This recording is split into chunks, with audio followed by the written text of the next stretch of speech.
The first time I saw it, I thought my mind was breaking under the weight of grief. I had driven deep into the Bitterroot Mountains of western Montana, far from cell service, far from people, carrying the quiet ache of a life that had unraveled too quickly. My brother had died 6 months earlier in a climbing accident, and nothing felt real anymore.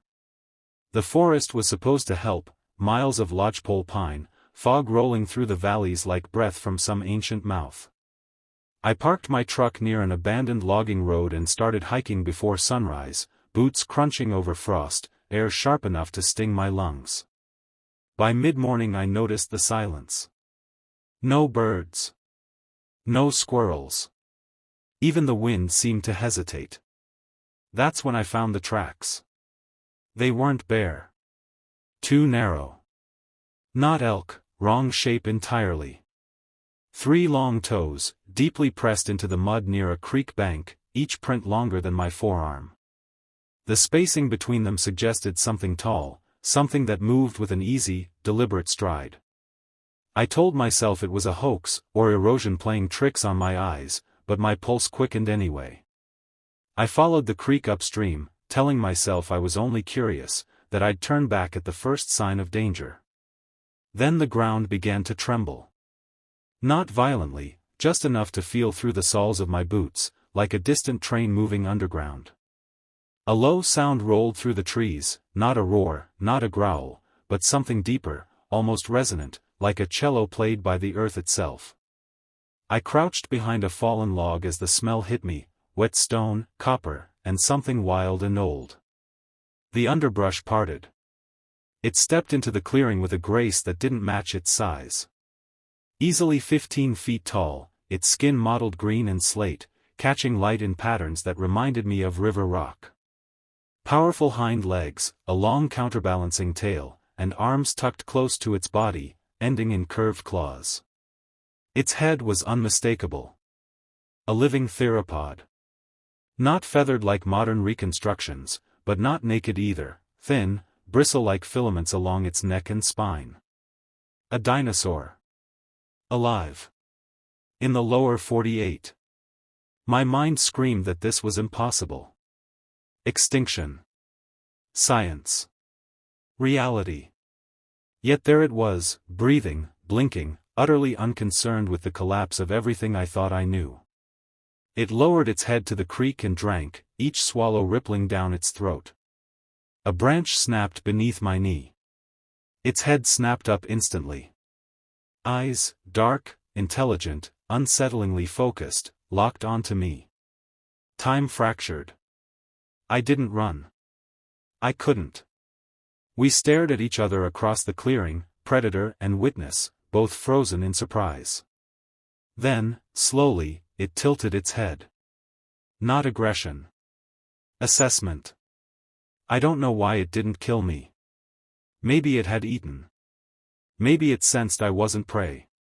Or maybe, this thought still unsettles me, it recognized something broken in me that day.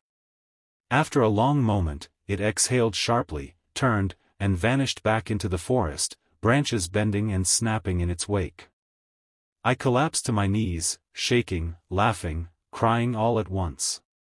The encounter lasted less than a minute, but it split my life cleanly in two. I went home a different person.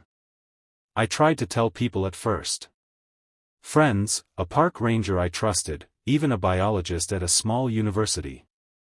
I showed them photos of the tracks, audio of the sound I'd recorded by accident.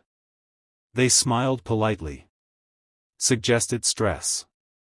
Trauma. Hallucination.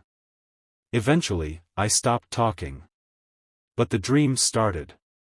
Not nightmares, memories. The way it moved. The intelligence in its eyes.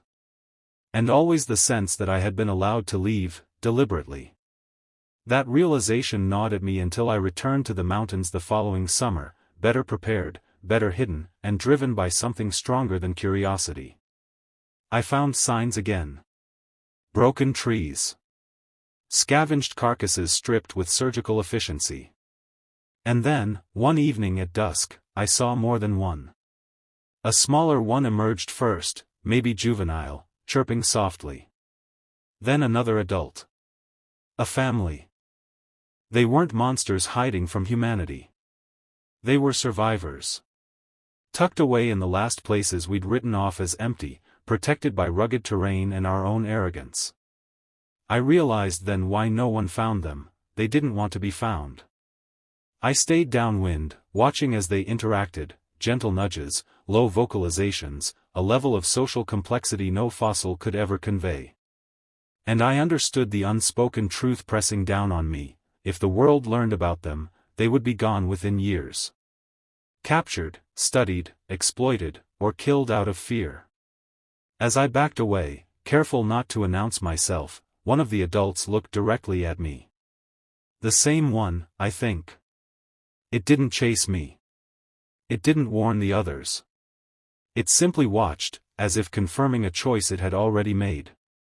I left the forest before dawn and never went back. That encounter didn't just change what I believe, it changed who I am. I quit my job. I stopped chasing noise. I started working in conservation, protecting wilderness that most people dismiss as empty. Sometimes, when the world feels unbearably loud, I remember those eyes and the ancient patience behind them. Living dinosaurs don't need our belief to exist. They only need our silence.